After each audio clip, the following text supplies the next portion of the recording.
welcome back to another episode of our video conversation series, Building Value in Innovation Ecosystems, where I sit down with leaders and builders of innovation ecosystems. Today, I'm really excited to speak with Amber Ravenscroft and Tara Sinclair, co-chairs of the West Virginia Entrepreneurship Ecosystem. Amber, Tara, welcome to the show. Thank you for having us. Thank you. Yeah. Let's start with some context and introduction. So tell us a little bit about yourselves and how the two of you got together to build the West Virginia Entrepreneurship Ecosystem. Yeah, okay, so I will kick it off. So I am Tara St. Clair. I'm the co-chair and the co-founder of the West Virginia Entrepreneurship Ecosystem. We started in 2019, and honestly, it was just a coalition of the willing.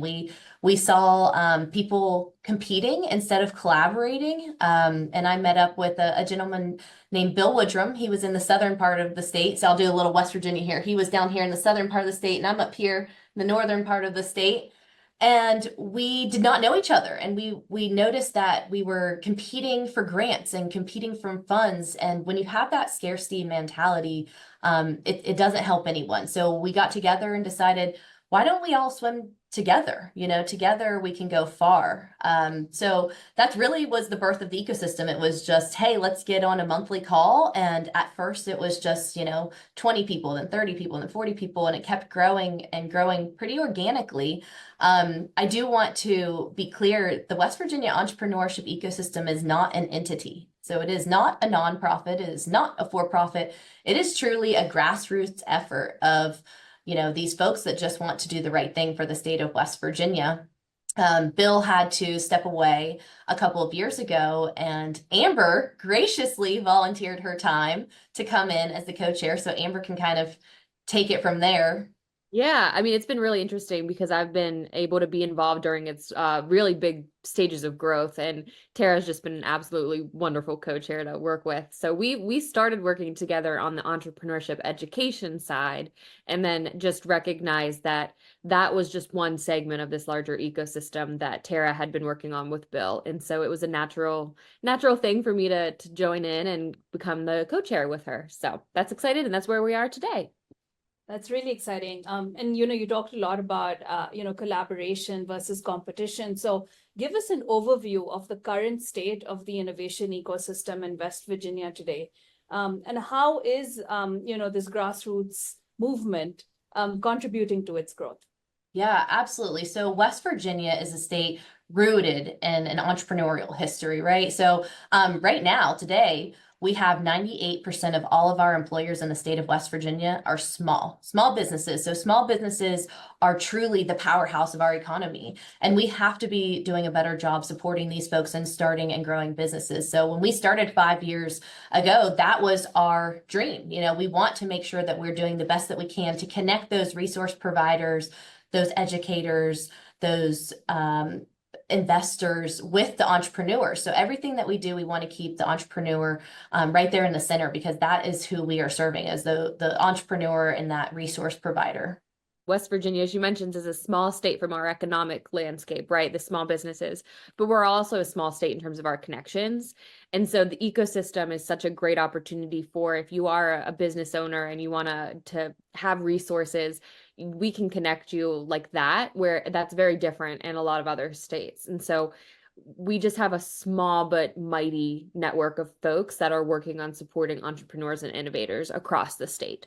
And how has the landscape for innovation and entrepreneurship evolved in West Virginia since you started, this grassroots movement in 2019? So we're just like entrepreneurs, right? So the entrepreneurship ecosystem has had to evolve and change just like entrepreneurs do. We're constantly trying to keep up with the times and keep up to date with new technologies. For example, everybody's talking about AI these days. We were not 5 years ago. We're really trying hard to bring speakers in and stay relevant in the topics that we're talking about. We're trying to encourage encourage tech entrepreneurs to move to the state of West Virginia. We're trying to work closely with the Economic Development Office to make sure we're in alignment on how best to do that. So we are constantly trying to stay with what's going on and stay relevant. And we want to make sure that we're creating a landscape where entrepreneurs feel like this is the right place to move and start and grow a business. I will also say that, West Virginia often has this perception of being heavily reliant on like the coal industry and some industries that are, being regularly innovated on. And so we like to say that sometimes we're trying to revitalize and create the new Silicon Holler and bring in these tech industries and these emergent industries. And so I think West Virginia as a state is really dedicated to what are the thriving industries of the future and how can we create that in West Virginia and kind of reshape our narrative from being one of an extractive industry type to really making it a homegrown industry base. Yeah, and so what are some of the unique challenges that companies that you support and startups and the tech startups that you're trying to sort of bring into the state? What are some of those challenges that they face compared to startups that might be you're used to more established tech hubs?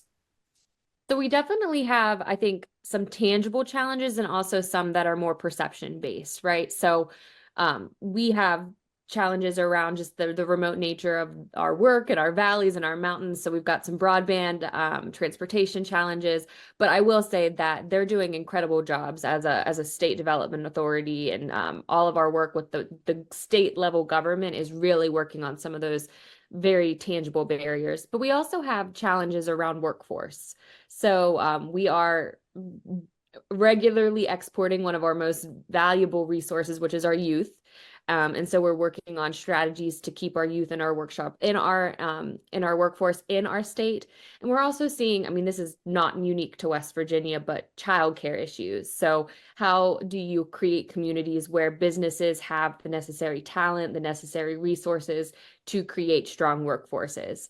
And so those are some of the challenges that we're seeing. Again, they're not unique to West Virginia per se. They're very common across all rural areas, but I think we're doing really innovative approaches to address some of those challenges statewide.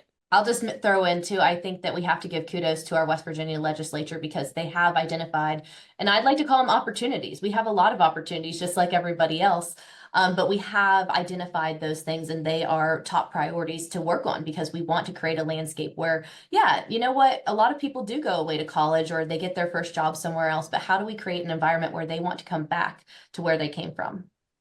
Yeah, I know. We have in Kansas City, we have this Back to KC initiative as well, which is again a grassroots movement where, you're right, like a lot of the smaller states like us, we kind of export our talent out to the big tech hubs. And there's this big sort of movement now to bring everybody back and build those innovation ecosystems locally and build those capabilities. So, you did mention that there was, your legislature has been working really hard to navigate some of these specific challenges around childcare and the export of talent, which obviously is not, it can become a big issue for states like ours. Can you speak to some more sort of specificities around that? What is it that your organization, the West Virginia Entrepreneurship Ecosystem, is doing with respect to those specific challenges, if anything?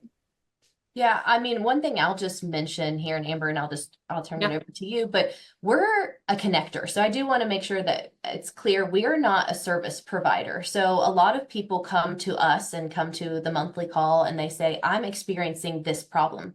And we try and live solve that problem for them. So I think that there are a lot of overarching problems, but a lot of times what entrepreneurs get stuck in the weeds on are very specific niche problems. And it's really hard to figure out that problem. But when you take a breath and you look up and you look around, you're going to see in West Virginia that you're surrounded by a community and an ecosystem of people that want to help you. So I might not personally be able to answer that question. Maybe Amber can't, but I guarantee you there's someone on that call that can get you where you need to go.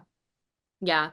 And I will say that one of the benefits of being this ecosystem approach, right, is that we find best practices that are working and we're able to uplift and advocate for them. So a couple of examples that are related to those challenges we talked about, like the export of our youth and childcare.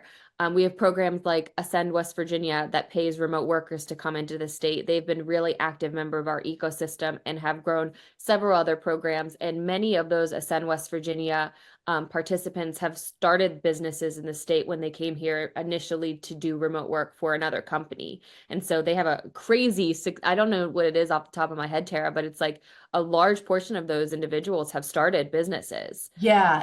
Well, and we also have a 98% retention rate. So those folks are moving, they're only paid to move for a year. Maybe some of them have 2-year contracts, but they're coming to West Virginia and they're feeling like they're surrounded by hope and opportunity. So I think that that's really the thing that we need to write home about and say, like, yeah, we're paying you to come here, but then you're choosing to stay.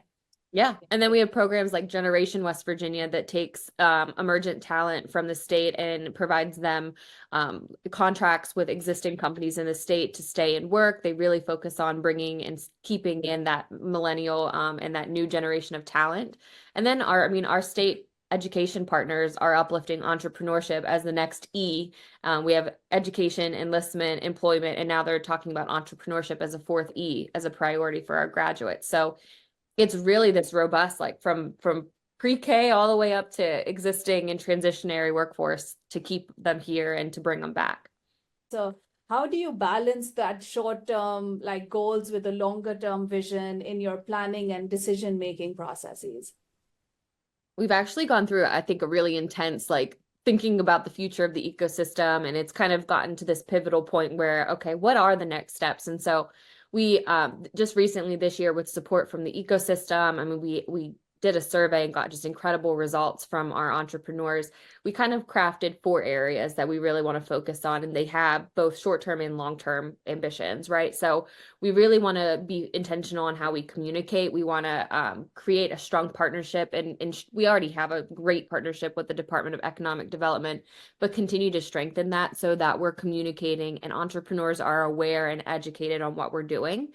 And so communication is kind of our number one, I think, focus right now, is making sure we're touching all 55 counties. We're educating entrepreneurs on what's available and getting them involved. We also would really love the West Virginia Entrepreneurship Ecosystem with our 2nd C to become the connector. So the common on-ramp and entry point for any entrepreneur and small business in the state. Hey, come get connected to us and we'll get you where you need to go. What we found was a lot of entrepreneurs just didn't know what they didn't know, and they don't know how to find out what they don't know. And so if we can help support that and connect them to the resources that they need, we want to position the entrepreneurship ecosystem to be that in the state. We want to continue to collaborate, build out some more focus like advisory councils. We have a really robust group of subcommittees focused on different areas like youth entrepreneurship.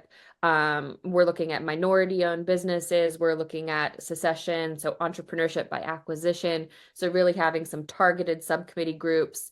And then we also want to make sure that the ecosystem is curating and providing relevant research and best practices. So kind of, can we learn from what we're doing and create this research repository for folks that are ESOs or entrepreneurs to help guide the decisions that they make? So those are our 4 like priority areas: communicate, connect, collaborate, curate. So we love alliteration. We love it.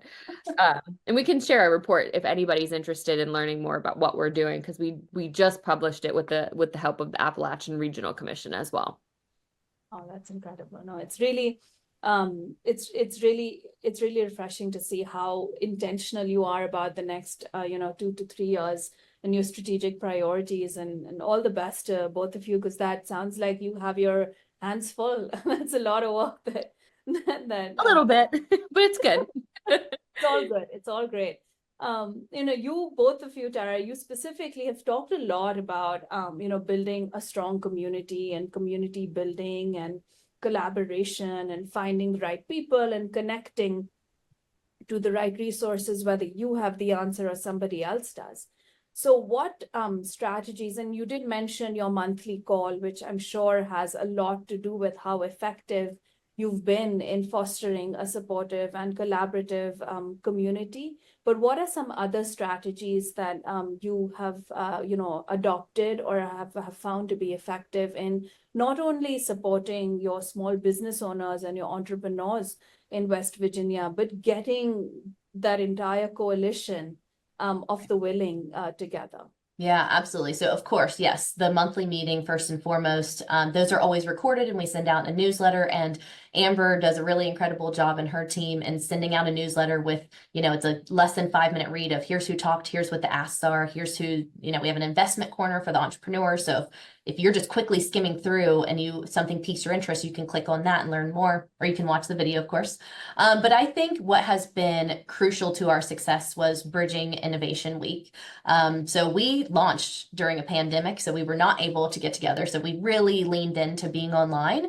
And then what we found is during Bridging Innovation Week, which is a series of events where we're getting all of the folks from the ecosystem together. So it's 4 days. Last year, we had 14 events over 4 days. We had thousands of people. I mean, we have a different day or a different topic each day. I can speak to 2025, what it's going to be looking like in Shepherdstown, West Virginia. So for example, on Monday, we have entrepreneurship and acquisition. So we're really talking about succession planning and what are we doing for these older businesses? What does the plan look like when your kids don't want to take over the family farm? But then we also have a different group of folks that are hungry to start a business and maybe they don't want to invent something new. Maybe they want to take over one. So we're really working on intentional collisions and doing that matchmaking on that first day, kind of like a welcome day. The second day is the Entrepreneurship Ecosystem Conference. So that is our big day where we want everyone to rally around. Like, this is where we are going to be talking with each other. We are having hands-on workshops. We've got demos of people pitching, and we really want people to be out and talking and working together. Wednesday is competition day. That is when we are having all of our pitch competitions. So last year we gave out almost $500,000 in non-diluted funds. Amber runs Spark West Virginia, which is a really incredible pitch competition for those middle school and high school students. And then I run a pitch competition called Ignite West Virginia for those 18 and older. We had a couple of other pitch competitions as well. But it's a whole day dedicated to let's bring in some people that are interested in investing in West Virginia businesses. So that was one problem that we had been hearing from investors. I'm constantly coming to West Virginia, once a month. I'm being asked to come once a month, and it's a lot. I live here, there, or anywhere. So we wanted to create a space where if you live in California and you are interested in investing in entrepreneurs in the state of West Virginia, come for Bridging Innovation Week. Come on Monday, stay till Thursday. You can attend the conference, you can meet and watch and the pitches that are going on. So we were really intentional in creating a space where everyone can get something out of it. The entrepreneur can meet new contacts and maybe win a little money. And the investor can meet those entrepreneurs, because a lot of times we're doing things on Zoom. And I think it's been crucial to look someone in the eye and shake their hand and say, here's who I am and here's what I stand for. And then, of course, on Thursday during that week, we have a whole day dedicated to entrepreneurship education, which Amber leads with her team at the Adventure Group, and they focus on the entrepreneurial mindset, design thinking, and it's really just a fun week. On that day, we're bringing in not only the students, but the teachers, because we're teaching the students about the mindset, and we're also teaching the teachers. So it's a really fun week dedicated to innovation and entrepreneurship. That sounds really, really awesome. And do you want to share some more details if, some of our listeners and watchers want to attend? What is when is it going to be next year? And is there an application? Do you have any of that lined up? Yeah, we're already ready. So we'll be in Shepherdstown, West Virginia, April 28th through May 1st, 2025. If you'd like to learn more, you can go to WVEshipEcosystem.org, and I'm sure we can share that link as well. But we put everything on our website. So if you go to our website, you can read about the ecosystem, our growth strategy, our monthly meetings, subcommittees, Bridging Innovation Week, and then of course our contact information is out there as well. Awesome.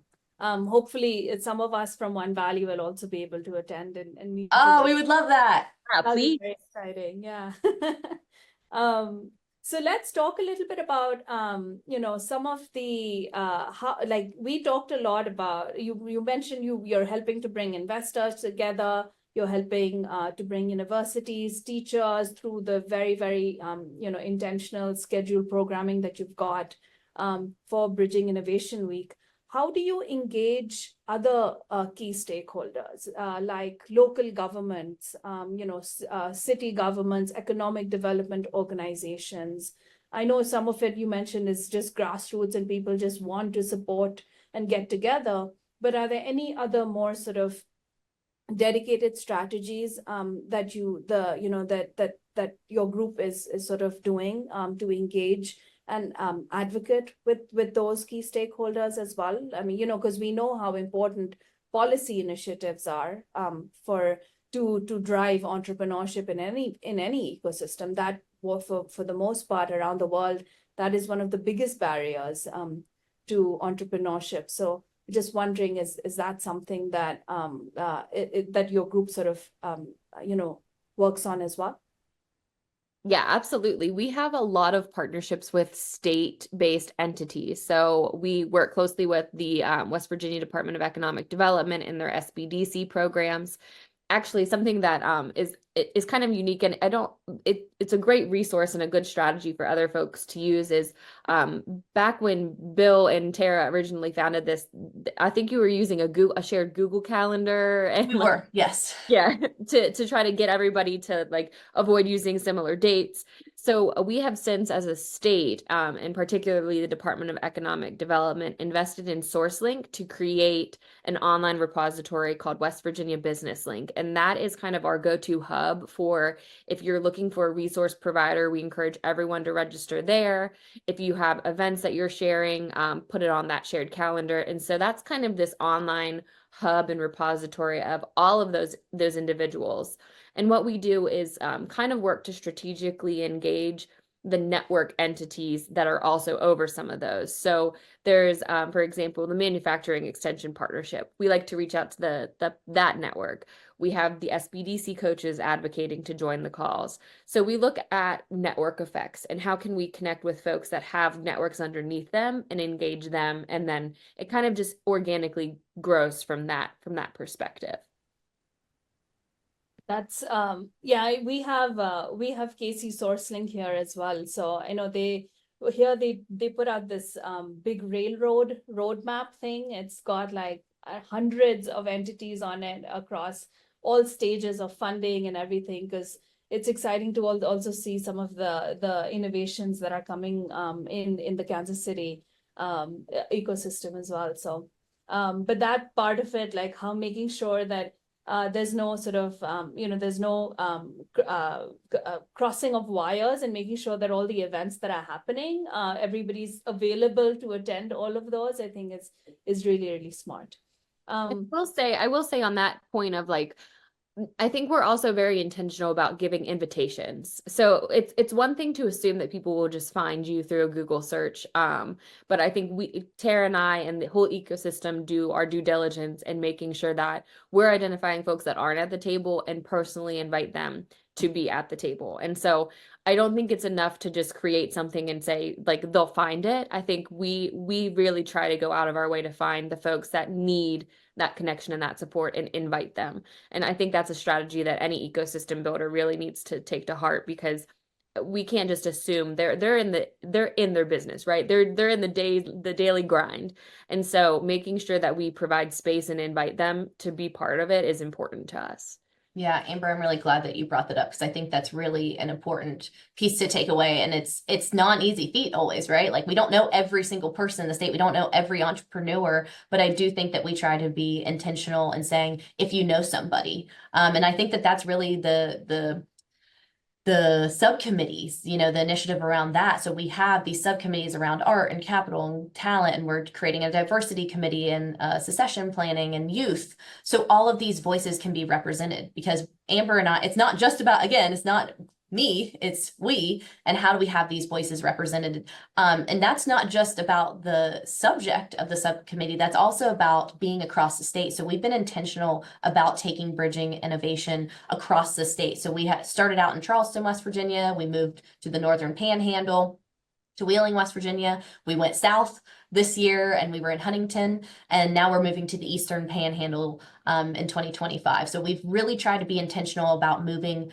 around the state and not just being in the same place every year. So it's not just the same people. We want to make sure that that community is not only seeing and feeling that, but there's economic effects for having a big a 4-day conference, you know, like there's a real economic impact on having this event. So we are proud to take it across the state. Yep. Yeah, and I think that I'm so glad that both of you sort of, you know, emphasize that point, because often you find that, you know, events happen in the same core sort of innovation areas or markets, and you kind of just end up meeting the same people and see the same faces at all the different events, and it all just ends up becoming much more insular and exclusive rather than what the intention was, which is to expand out and broaden the horizons and bring in as many people as possible. So it's really, really really exciting to hear how intentional you are about, you know, building diverse and inclusive and entrepreneurship ecosystem in terms of the people that are supporting the founders, but also the kinds of founders and how far and wide you're going in order to reach them as well. So with that, you know, talking about a little bit about sort of the breadth and the width of the state, are you seeing any certain, you know, are you seeing any emerging trends coming up in your ecosystem that excite you the most? How are you positioning sort of how is the ecosystem sort of positioning itself to capitalize on those trends? And you did mention a little bit about how you're sort of setting up for the future in order to continue to be relevant and meaningful to the founders that you support. But just really curious about, as you've seen the growth of the ecosystem, what are some trends that you've noticed that you're excited about?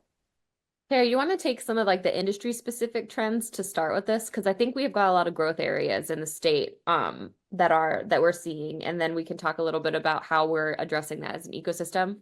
Yeah. So in the state of West Virginia, have you ever been to the state of West Virginia?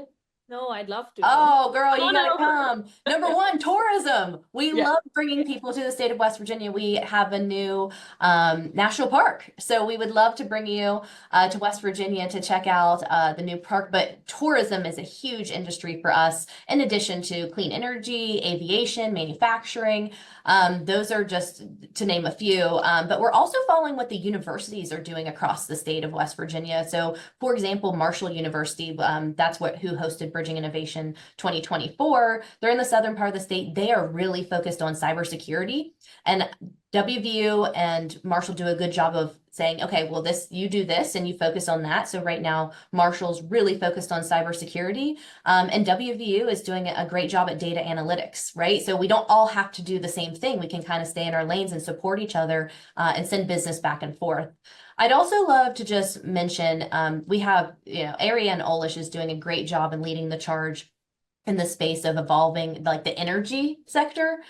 So she has a conference called Evolving Energy. She's really focusing on SBIR and STTR, which I hate when people use acronyms and don't say what they mean. So SBIR, Small Business Innovation Research, and STTR, Small Business Technology Transfer. She's also doing a lot in the world around ICOR, which is the National Science Foundation, is doing a lot in the innovation space. So, again, it's all about the community and people working together. There's people leading a lot of different initiatives, and how do we capitalize on that and work together doing those things? So that we have a lot of great people doing things in different spaces, but I would say, I think that tech is one that we're certainly focused on right now.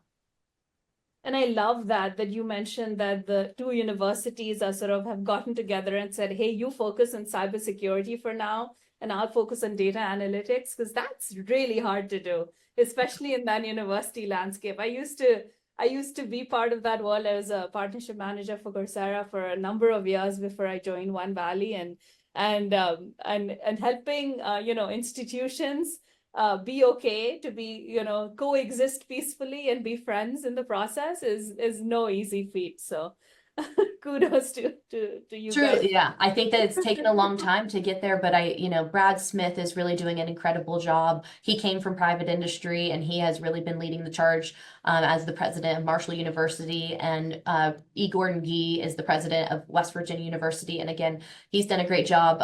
So I think that because our state is so small, right, we have a half a degree of separation. They can call each other up and say, how are we going to work together? How do we start collaborating instead of competing? Yeah, I love that.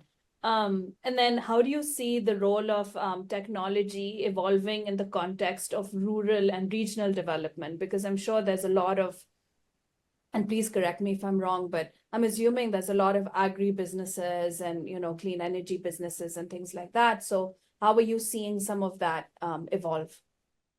Yeah, I think, we're working closely with our economic development team. They're really prioritizing that involvement. And we've had some really awesome announcements in recent years, like LG Nova is bringing their investment group to the state, and unprecedented amounts of venture capital are coming in for specifically technology-based development. And so we're seeing things like that, rank one computing around artificial intelligence. They're becoming game changers for the state. We actually just received an invitation from the Secretary of State's office that they're doing an artificial intelligence conference for government entities. And so I think state leaders are really on the cutting edge of what is the next thing and how can we make sure to attract that to West Virginia. And so we're recognizing that will bring new residents to the state. It will create new opportunities to keep our youth here. So we're really focused on making sure that evolving technology is at the core of what we're doing in terms of bringing in new industry, but also revitalizing existing industry like agriculture, like tourism, like manufacturing. So making sure that we're also upskilling current entrepreneurial and small businesses that are working in those spaces. Yeah. And again, just giving kudos to the Economic Development Office, the Secretary of State's office. These folks are talking to each other and they are trying to bring in this technology. They're not competing with the technology. They're bringing it in together. I mean, we're already seeing they're using this at the DMV to make things more efficient. They're trying to make business startups more efficient. So I really, we have to give, props where they are due. And I think that our state leaders are doing a good job of really trying to make West Virginia a startup state. Yeah, and I think a lot of it does have to ultimately, of course, there's the grassroots movement, but it has to be a little bit top down as well, because without the support at the top and at the policy level, at the capital level, at the funding level, it gets really hard to, continuously climb uphill. So at least this way, you're all climbing uphill together, which is really exciting to hear for you in your state. So we're kind of almost nearing to the end of our conversation. I really enjoyed speaking to the both of you, but I'd love to hear individually from each of you. What do you think the future holds for entrepreneurship in West Virginia? And I know that's a big question, but I'd love to hear what your ideal sort of goals are. Yeah, I mean, I'll just quickly say that I think the future is bright in the state of West Virginia. I see us becoming the next Silicon Valley. We are going to be a startup state. One of the special things, and I can't wait for you to come to West Virginia and see, but we truly care about one another. And the people that are starting and growing these businesses have so much grit. They are working hard and they are going to get things done. So, I just see the next phase of investment moving from the West Coast to the East Coast, and West Virginia is perfectly aligned. We're right in the middle of the East Coast, and I see us becoming a startup state.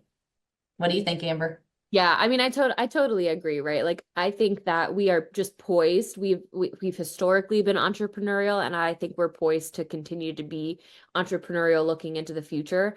I think that this is a state that nationally will be recognized as a place where you can come and you can build your American dream, because we've been doing it, and we're going to continue to focus on emphasizing that. And so, to me, West Virginia is just synonymous with like hope and prosperity, and that might be different than other folks' perception, but once you come here and once you meet the people and you see the growth in these communities, you can't help but it kind of gets into your skin and in your blood after this. Yeah. No, that totally resonates with me. So right as we're sort of, wrapping up here, I'd love to hear from you both. What advice would you give to other, startup support organizations, entrepreneurship support organizations, whether they're connectors, advisory services or service providers, like if they're innovation ecosystem builders and they're looking to make a significant impact in their regions, what are your what's your key advice to them? I think I'll start with this one. I think first and foremost, find your champions. Find the folks that are the natural connect. Some people are natural connectors. Like Tara is a natural. We were just talking about this earlier. Like Tara is a natural connector. I'm a natural project oriented person. Meaningfully combine those two, right? So find who your champions are, find the people that will help put those ideas and bring them to life, and then let them kind of run with it. So when you find those individuals and you create that network, you just find good people that are connected to the meaningful work that you're doing. And so I think keeping people at the heart of the ecosystem building that you do, keeping the entrepreneur at the center of what you do, and making sure that you're asking for help in connecting that and not feeling like you need to do everything. Tara said it, I think, several times during this, this is not a me thing, this is a we thing. And so using that as the basis of your ecosystem, and coming back to that every time with your purpose. Yeah, I 100% agree. And, we have to keep the entrepreneurial business owner top of mind. What is it? Amazon that keeps an empty seat at their boardroom for the customer. And that is what we have to continue to do. And we have to remind ourselves who we're here to support. And we have to meet people where they are. Everyone is in a different stage. Everyone's going through different things. And I think it's really important that we have to lead with empathy and meet people where they are. And, put your pride aside and ask for help when you need help. That's what the ecosystem is all about. Everyone wants to do the right thing.